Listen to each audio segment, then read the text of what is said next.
This is our agenda for tonight's session on field organizing.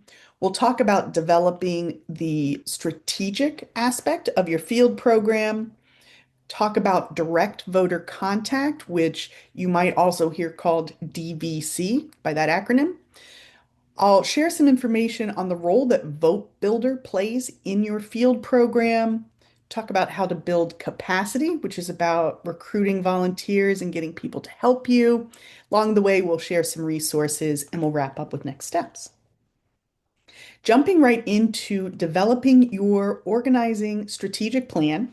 And I do want to call out here a little bit. I will talk about organizing, field organizing. I might just say field. Those things in the context of tonight and in your campaign are kind of interchangeable. With that, I'm actually going to ask this group. I would love to see some answers in the chat. What is organizing? When I say field, when I say organizing in a political context, what am I talking about?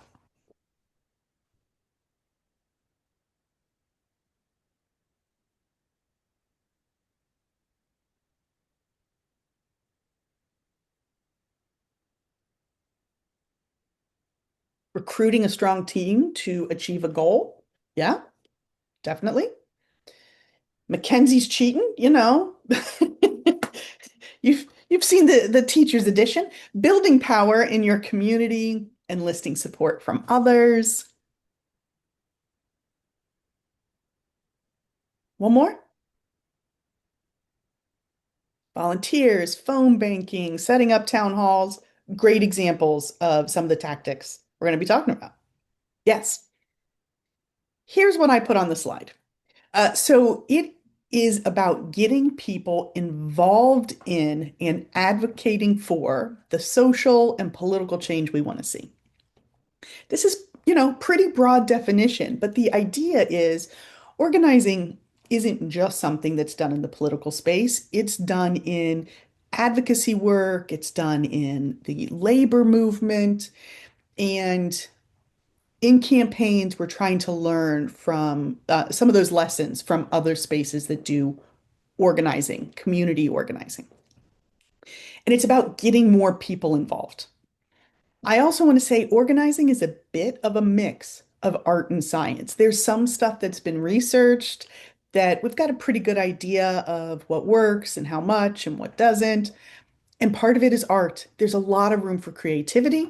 There's a lot of room for people to get involved in the parts that speak to them the most. And I did mention this, I'll say field organizing, those terms will come up as well. Organizing is also fundamentally about asking for things. And this is not in a transactional way. We are not, asking to do people to do something that's against their own best interest. We're asking people to help us all collectively build a happier, healthier community that we can all be a part of. It's about giving people an opportunity to help make the changes they want to see. If you can think back to before you decided to run for office or before you ever volunteered on a political campaign or anything like that, I know my experience was I felt like I wanted to do something and I had no idea what to do. I didn't know who to go to get plugged into things. I tried reaching out to some organizations and didn't hear back. It took a while to figure out how to get plugged in. When we are organizing, we are helping people take action to build the future that they want. Now, for your organizing strategy and plan, and this is really geared towards those of you who are here because you're running for office or you are supporting somebody who is running for office. Part of your organizing strategy and plan will be based around your win number. Your win number is the number of votes you need to win your election. I'll talk about that in just a little bit more detail. This is about talking to voters and having volunteers help you to talk to all the voters you need to get to. What are those tactics? What is the timeline to get all that work done? And then your organizing strategy, your organizing plan is going to get bigger or smaller based on the size of your race. If you are here because you are helping somebody run for a state legislative seat in 2026, you probably have a much bigger race than if you're here because I'm going to pick on you because you're running for mayor of Fuquay Riverina. Those are different sizes of races.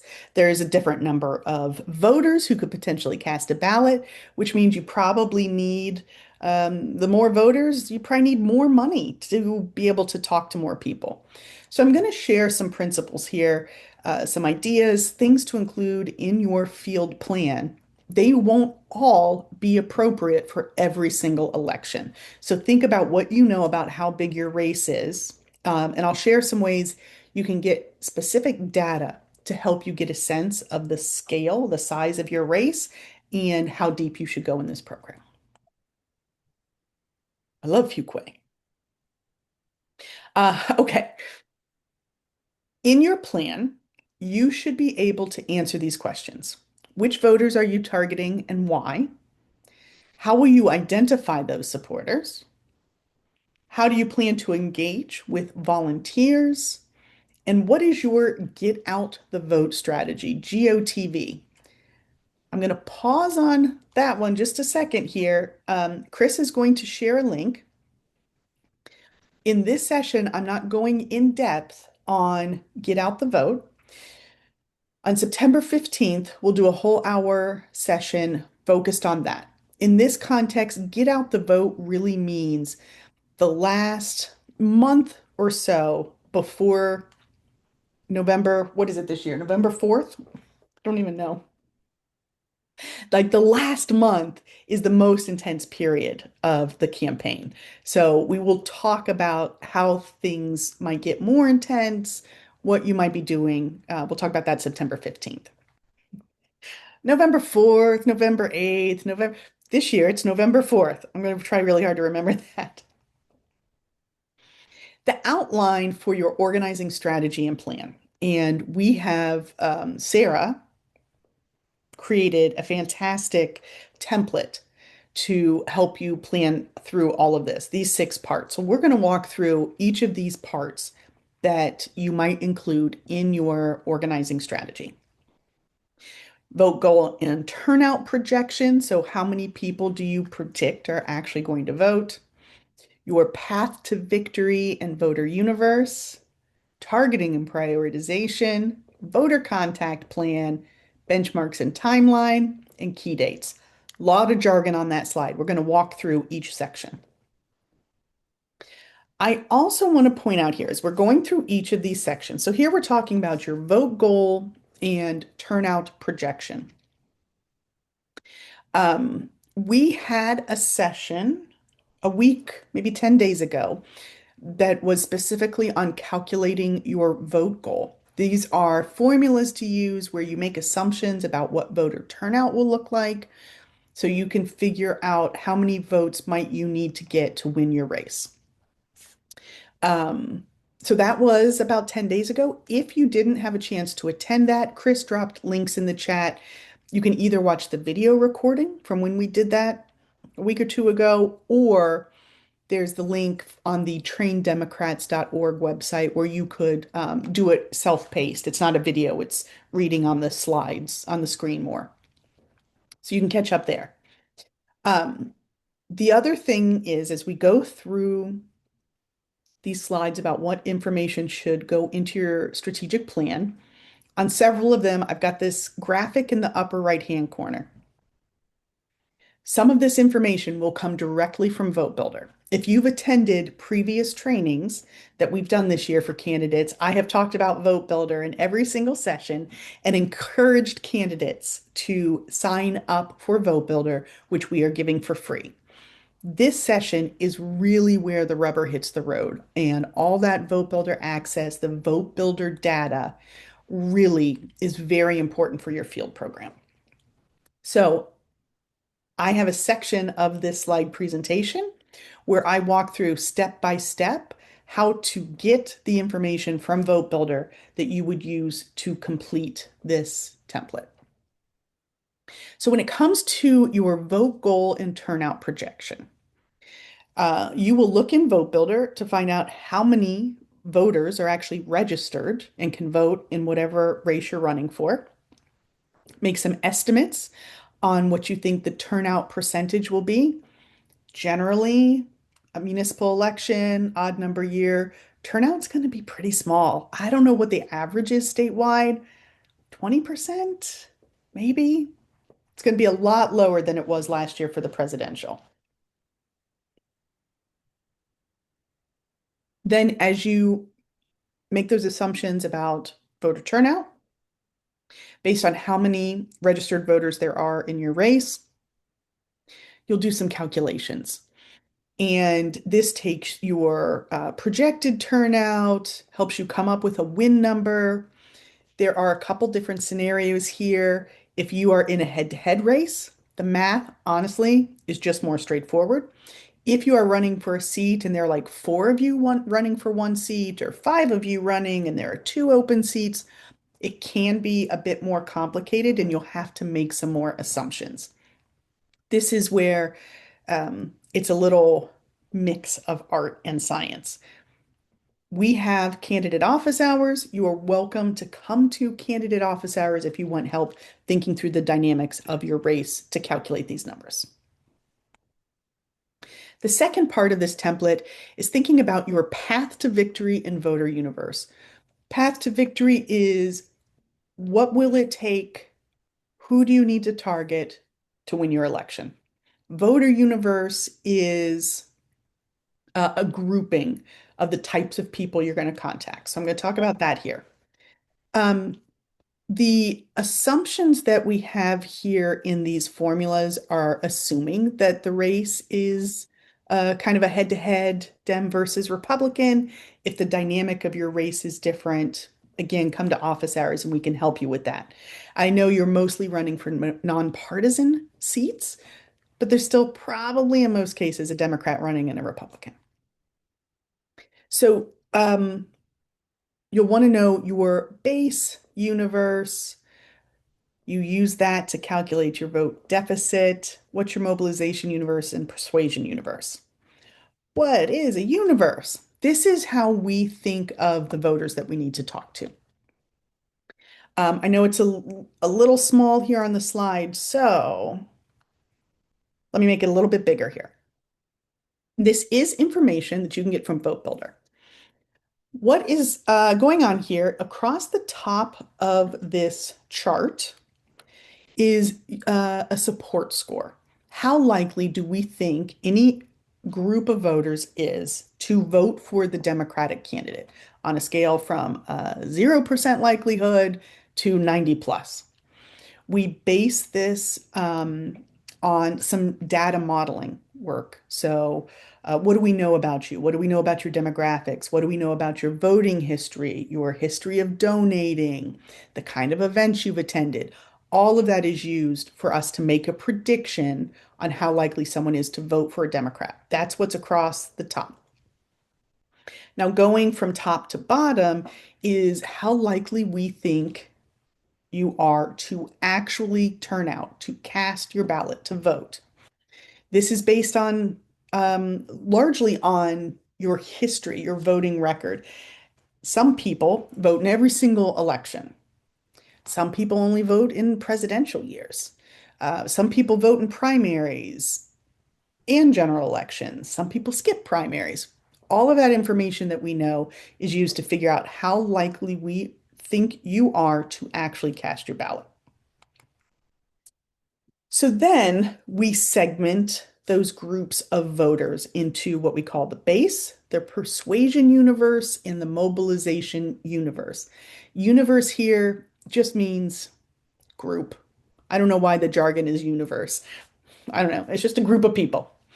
So for people who are very likely to vote Democrat and very likely to actually go to the polls, we consider those our base voters. Those are people you probably want to target early. For some of you in your elections, when you calculate your vote goal or your win number, you might find that there are enough Democrats in your pool of voters that if you can just get people to actually show up at the polls, you might have enough votes to win. These are people you want to knock on their doors, you want to phone bank, call them, you might send them direct mail. And your goal here for these base voters is to ask for more than just their vote. Also, can they donate? Can they volunteer? Would they put a yard sign up to support your candidacy? You should be able to get more than just a vote from this base group. The persuasion universe, these are people who are highly likely to vote and not as strong Democrats. So there are going to be unaffiliated voters in here. There are going to be some squishy Republicans in here. Depending on where you're running, you probably need to talk to some of these voters who you want to persuade to vote for you. And especially since these are nonpartisan races, talking to Republicans or unaffiliated voters should be productive for you. So these are people who, when you look at the base universe, there's not enough people there for me to win my election. I need to also talk to this persuasion universe. I'm going to knock on their doors. I'm going to phone bank them. I'm going to ask them, can I count on your vote? If they say yes, I'm going to reach back out to them when it gets closer to election day. If they say no, I'm going to move on. Then the final universe here are mobilization voters. These are people who we believe are highly likely to be Democrats. They don't turn out to every election. So if you can get these people to go to the polls, they might not even know there's a municipal election this year. So if you can get these people aware that there's an election, that there is a strong Democrat running, and you are that Democrat, those are people who will help you win your race.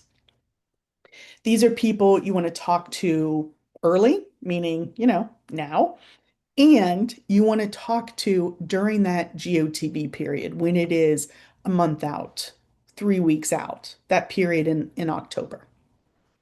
Again, knock or call. I would throw in this might also be the group of people that you want to text. Texting as a tactic is most effective when you are reaching out to supporters to tell them, hey, go vote.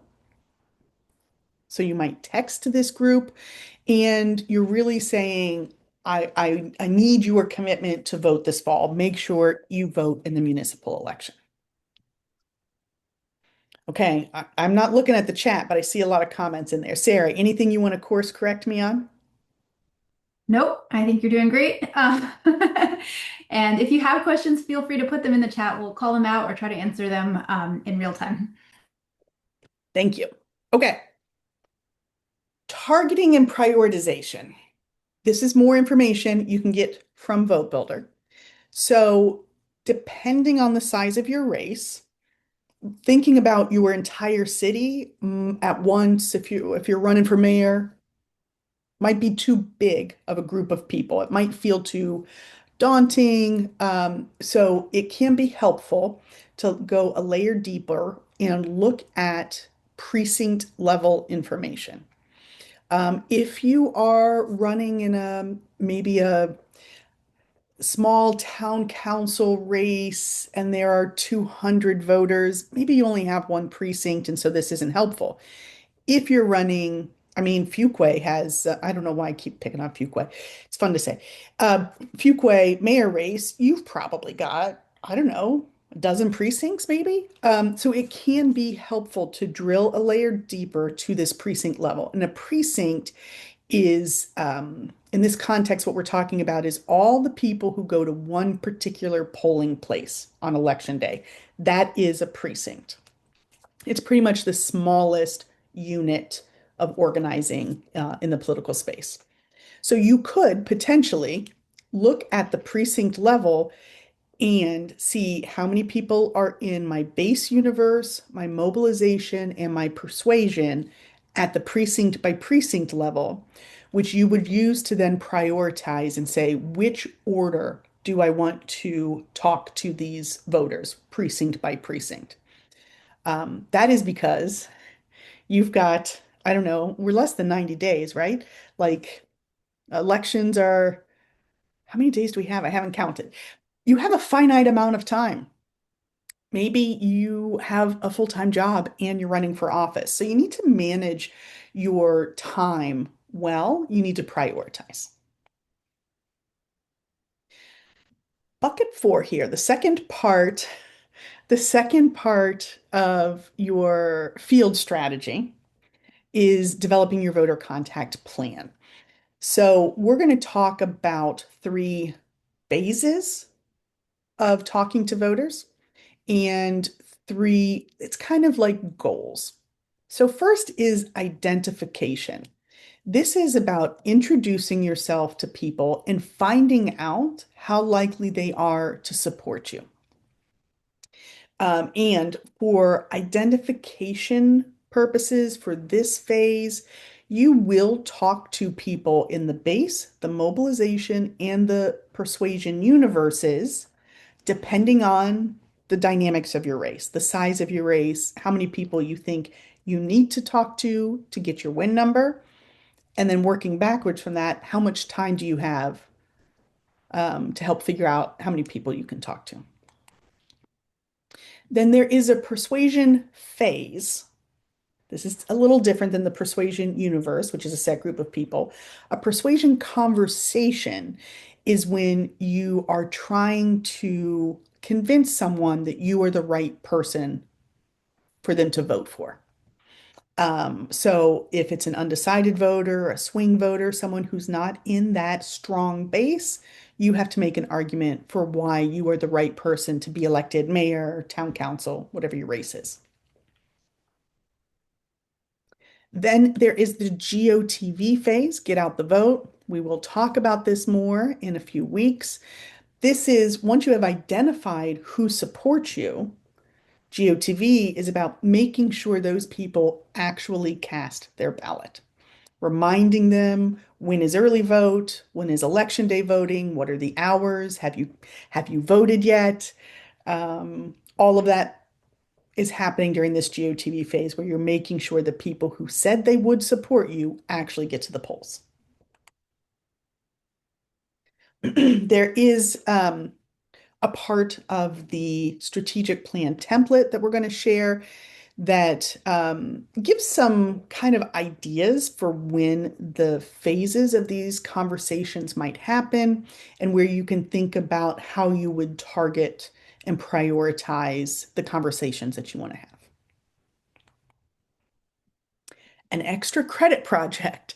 So if you are running a modest size race that's in 2025, you might not need to go to this depth. If there's someone here because you are running in 2026, for example, then this is probably another step you would want to take.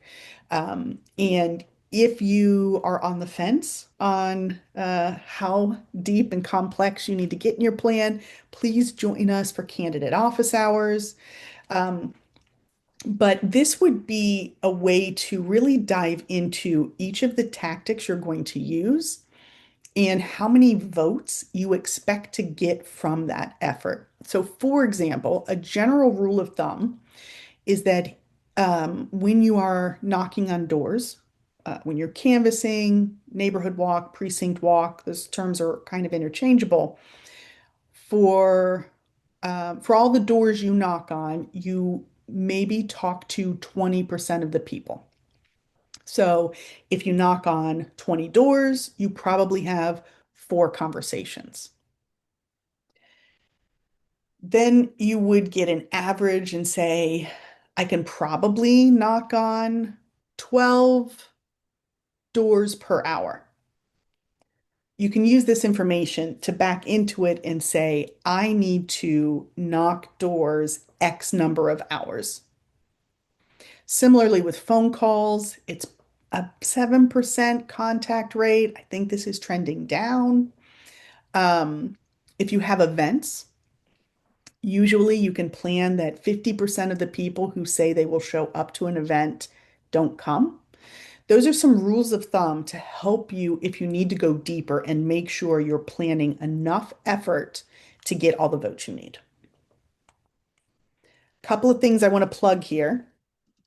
I lead a training every Thursday evening on how to canvas and use minivan, talk about why canvassing is so important, give some tips for effective canvassing, how to talk to voters, and walks through the minivan app, which we use to facilitate those conversations. If you haven't had an opportunity to attend this, it might be helpful. Or if you already have, maybe you've got volunteers who said, yeah, I'll knock doors with you. Maybe they're a little nervous, they haven't done it before, send them my way. One more thing to plug here is on the 25th, this is next Monday at 7 p.m. We are having a big volunteer rally. You can see Governor Cooper is going to be there and Justice Anita Earls, who will be running for her Supreme Court seat in 2026. We're super excited about this event. As you can imagine, getting Cooper's time these days, um, that's tough. We're real excited about it. Please join us if you can. What I wanted to mention here is that at this event, we will be talking about door knocking for municipal races. So the state party is working with the county parties to set up door knocking activities in support of municipal candidates. Okay, section 5 of your strategic plan template has another extra credit type project, which is to set weekly benchmarks and a timeline. So if you are going so deep that you're fleshing out your voter contact plan, the next step would be to look at how much time you have between now and November 4th and what is the plan to hit those goals week by week so you can see if you're on track or not. One rule of thumb here is that when you are knocking doors, making calls, reaching out and talking to people, in general, the results of those conversations will be about 40% of the people will say, yes, I'm going to support you. About 50% will still be undecided. About 10% will say, no, thank you, please. I do not support you. Uh, Voters really do appreciate having conversations with the actual candidate. So the more people you can talk to, the more likely you are to win your race. And this is why it's 40% of people will say, yes, I support you. Love talking to the candidate. Okay, the final part. This is not extra credit, but you might already have some of this information. Just keeping in mind key dates for the campaign cycle. What is happening? When is it? What activity should you plan around that? So, for example, when are you going to be having identification conversations versus persuasion conversations? Will you send any direct mail? Are there candidate forums or endorsement interviews that you should be aware of? When are your key fundraisers? When is your election day? Not everybody here has November 4th election day. Do you have a primary? What's that date? Um, what early voting is available in your community? Those are important days to track here.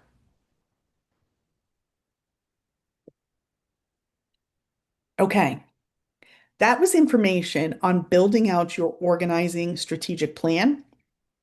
I'm going to talk next about direct voter contact, talking to voters, and share some conversation tips.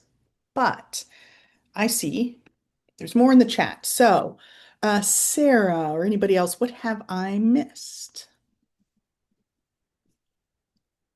There was a question about mailers, and I appreciate the question a lot because the chart might appear to suggest that they're not effective.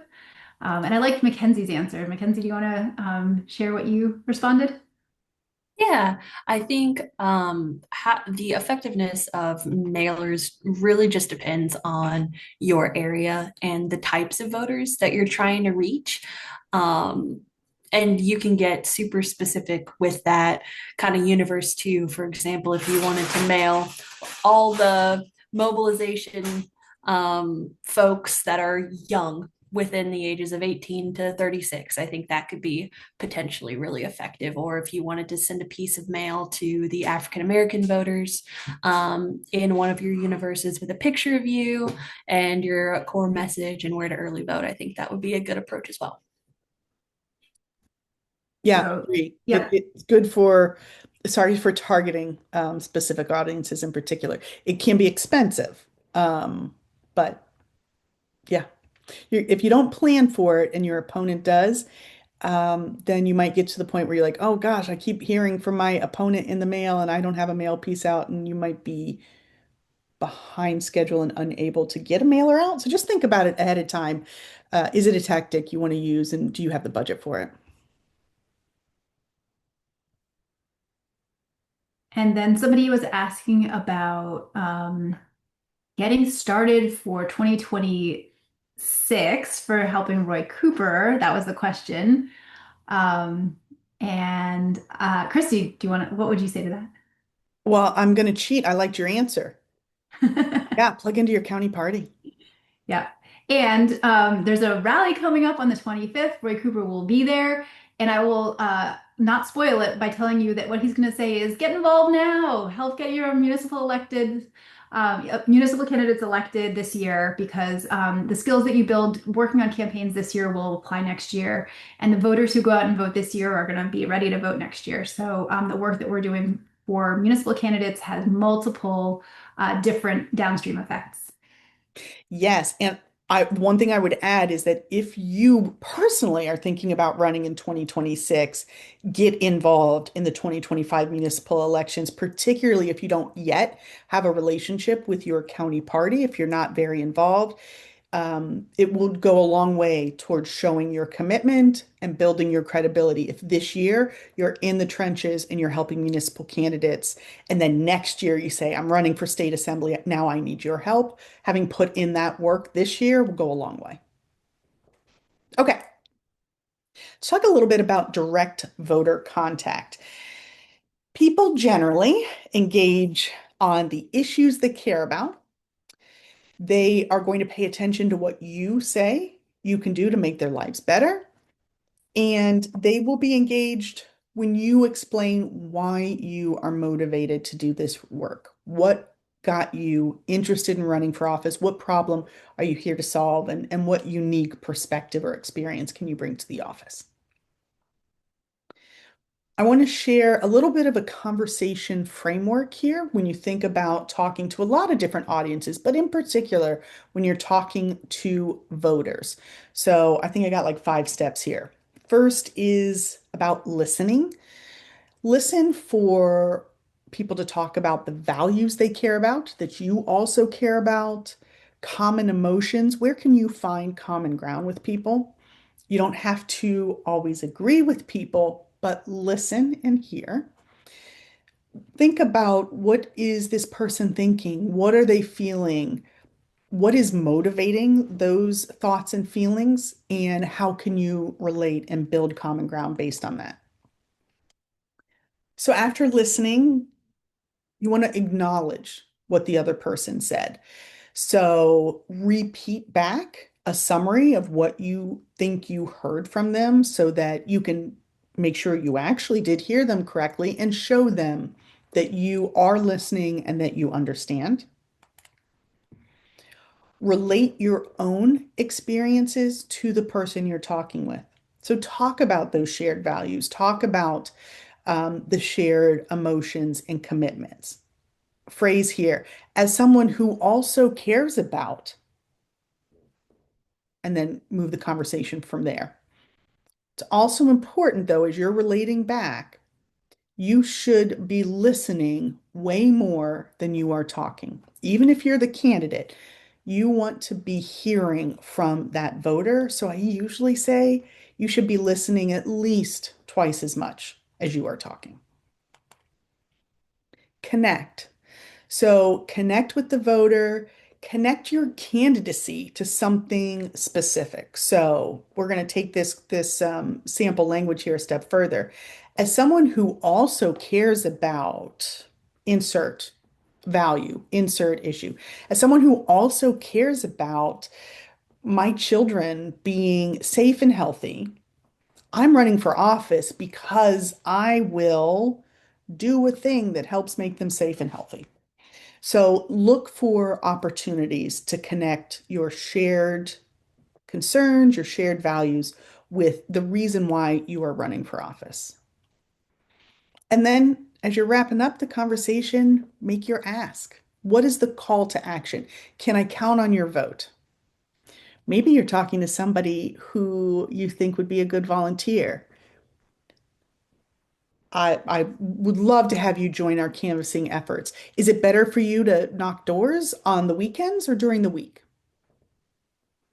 One thing in the way I phrased that is I assumed their answer is going to be yes, and I didn't give them an opportunity to say no. I said, what's better for you? During the week or on the weekend? When you're talking to voters, you don't need to convince them to agree with you. You certainly don't need to convince them to agree with you on everything. But you want to build a positive connection, you want to have a positive conversation. And particularly if you haven't run before and maybe you don't have a lot of name recognition in the community yet, you want to put yourself as a candidate on their radar. I'm not going to walk through this, but when I send the follow-up email tomorrow, you will have these slides. We have provided a script in VoteBuilder. So if you um, haven't yet signed up for VoteBuilder, I'm going to give you the link on how to do that. But this script, you'll see, I always tell people in my Canvas training that when we say script, it kind of makes it sound like a bigger thing than it is. You're not in a, Shakespeare in the Park and you've got to memorize some soliloquy that's 10 pages long.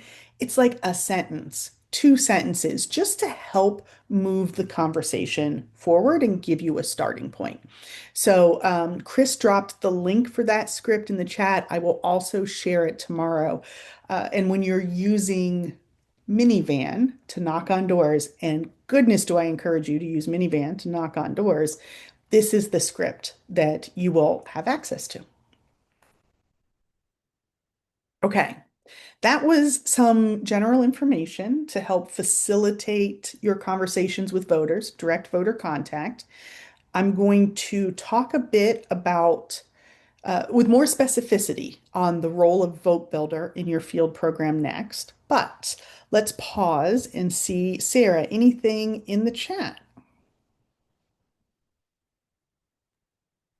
No, but feel free to put your questions in as we go, and we will attempt to answer them. Awesome. Okay, I'm going to keep moving. VoteBuilder. So, VoteBuilder is a very powerful tool, and I found it a little challenging to learn the first time around.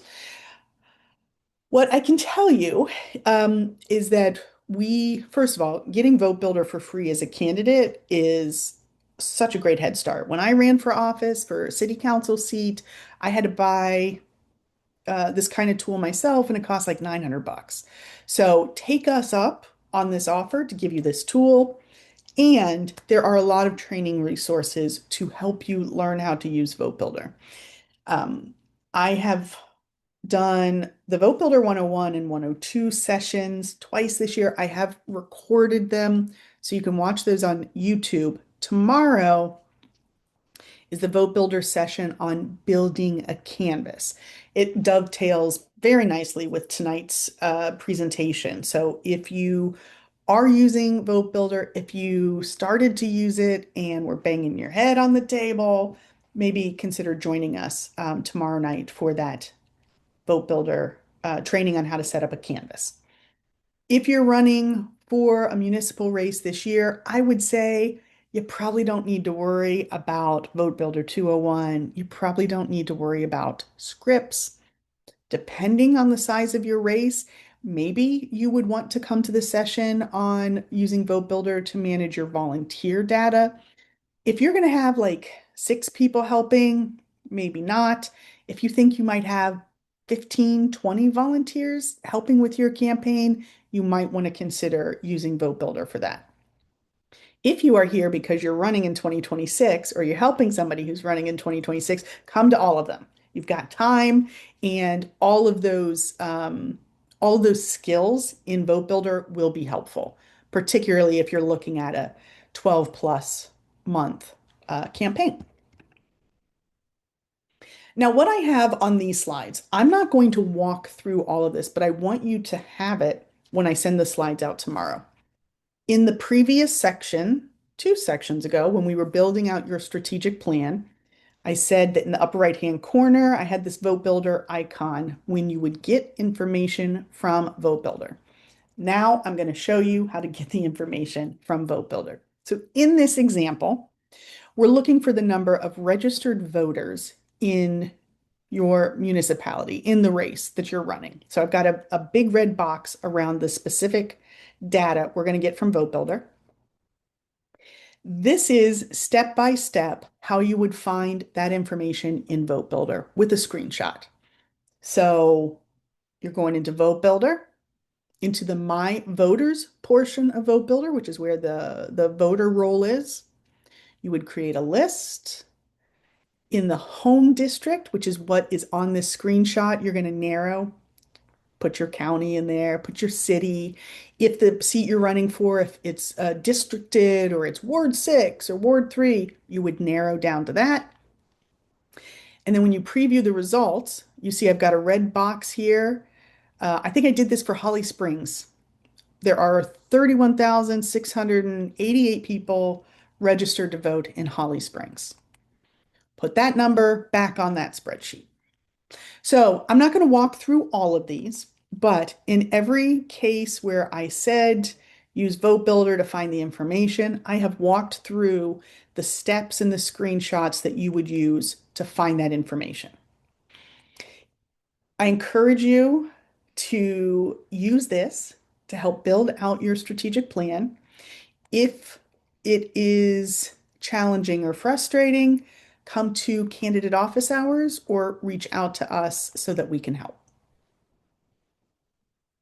That was very quick on how VoteBuilder can help you pull data to flesh out your strategic plan.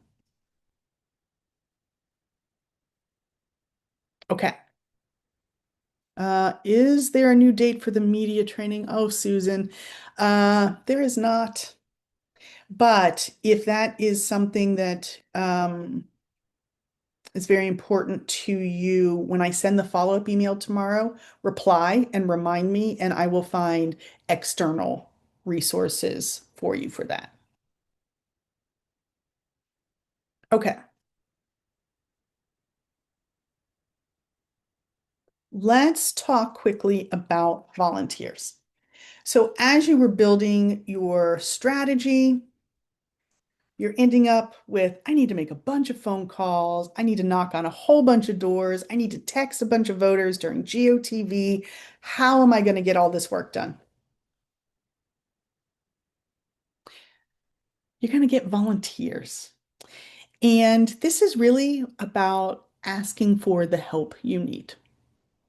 Our regional organizing directors, a big portion of their job is recruiting, coaching, training, retaining volunteers. This can be as big of a program as you need it to be, or this can just be asking people who love and support you to chip in and help with your campaign.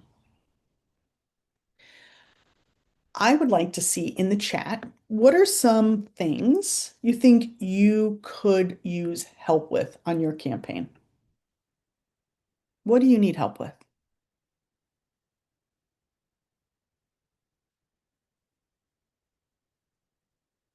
Canvassing, telephone calls. Yes?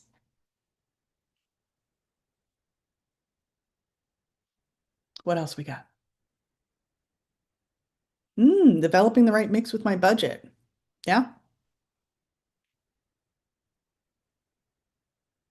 Finding volunteers for a street team. Yes.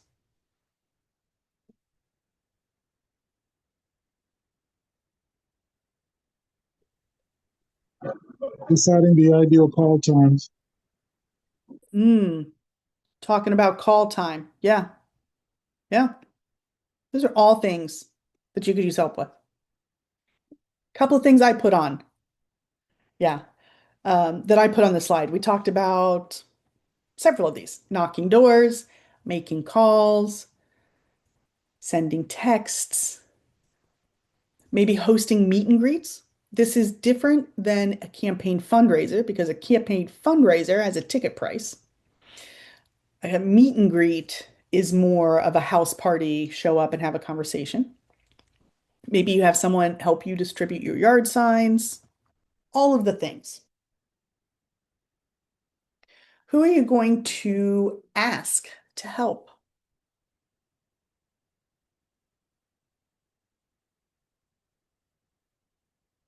Anybody want to put in the chat?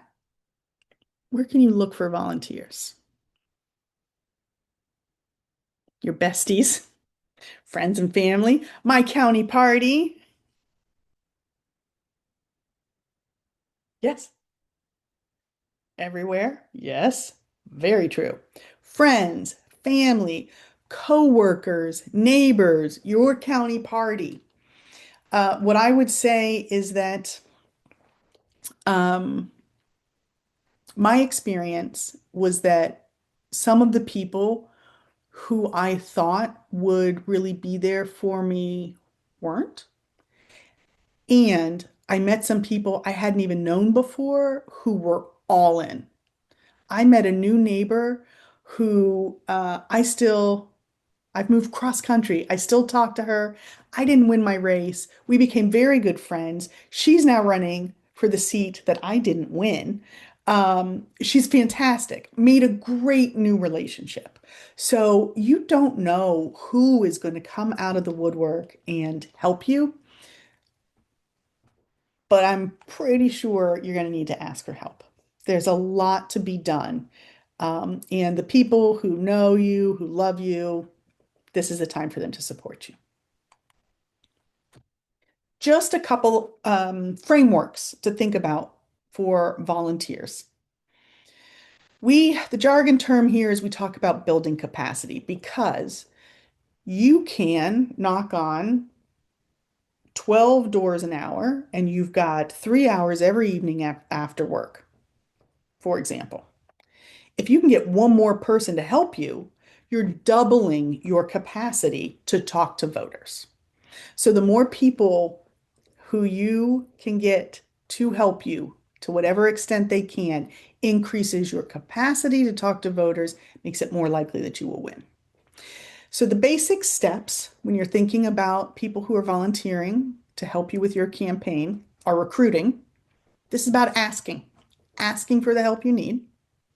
Confirm. If somebody says, yeah, I'm going to be there on Saturday to knock doors with you, I am calling them on Friday and saying, oh, Mackenzie, I can't wait to see you tomorrow. We're going to have a great crowd. Could you bring a carafe of coffee? You make the most delicious coffee. Mackenzie now knows I'm counting on her. She has a small task. She's going to be like, oh, I've got to be there. I'm the one taking coffee. I was going to sleep in because maybe it'll rain later. I don't know. I've got to take the coffee. If I don't do it, no one will. Confirm. Then you take the action. Whatever you're knocking doors, you're making calls, somebody is helping you during call time, someone's reviewing your scripts. Afterwards, debrief and thank. This is critically important. Debrief means, hey, Mackenzie, how did it go? I was so happy to see you. Thank you for bringing the coffee. It was gone in 20 minutes. Everybody was so thrilled to have it. I appreciate you being there. Thank you so much. Do you have any suggestions on things I should do different next time? This is a debrief. How did it go for them? Do they have feedback for you? Be open to that feedback. Make adjustments based on that feedback. Show appreciation. And if you can quantify the impact, thank you to everybody who came to the canvas. Because of you, we knocked on 500 doors. Because of the coffee from Mackenzie, we were able to keep going even though we were drowsy. One more kind of framework or tip for volunteer recruitment. We talked about this concept of the hard ask if you attended the fundraising training. Hard ask is the jargon, the terminology you might hear a lot in politics. This is about asking people to do something specific, being unapologetic in that ask, using strong language, expressing urgency, sharing the context. So, a soft ask, a weak ask would be, hey, Mackenzie, we're canvassing Saturday. What are you up to? But I said, Mackenzie, we're canvassing Saturday. I need someone to bring coffee. You make the most delicious coffee. Can you bring 12 cups or could you make two batches? So, a hard ask, we're going to be more specific, assume the other person is going to say yes. Tell them, it's the final week before the election. That coffee is needed more than ever. I must be very tired because I'm obsessed with coffee right now. Um, so make a hard ask. Don't be embarrassed that you're asking for help. Don't say no in advance for people. Don't take away their opportunity to step up for you. Okay, that was some advice for volunteers. We're getting to time, so let me buzz through these next couple of steps, next couple of slides. Some key takeaways here. Diversify your voter outreach. Not any one tactic is going to get you across the finish line. You got to do all the things. You got to go to events. You've got to make phone calls. You've got to knock doors. You've got to send texts. You got to kiss all those babies. Do all the things. Ask for help. You cannot do this by yourself. So find people to support you and help you talk to all the voters that you need to win. Here's what's coming up next on the training schedule. This Wednesday is crafting your campaign message. This time next Monday is digital and social media tips. We've got Get Out the Vote on September 15th. And then on September 22nd, we're calling this Election Night and Beyond. This is kind of like voter protection advice for candidates. Our voter protection director will be there. Things like don't concede your race too early. What if there's a recount? What if ballots are still being counted after the 4th? Things like that. That'll be a good one. If you have not yet requested VoteBuilder, please do. And Chris has or will drop the link to request VoteBuilder. Thank you, Chris. I have this campaign plan template. The information from today on building your field program is in there now. And then lastly, no, second to lastly, penultimately, join join the candidate Discord channel. Discord is a communication platform, kind of like Slack or something. There's a private channel there for people who are running for office or managing campaigns. Join, commiserate, share best practices, get information there. Finally, candidate office hours. I know Chris has dropped this link a couple of times, but on Mondays at 1 o'clock, several of us are hanging out in a Zoom just waiting for candidates to come pepper us with questions. That wraps things up. I'm going to stop the recording.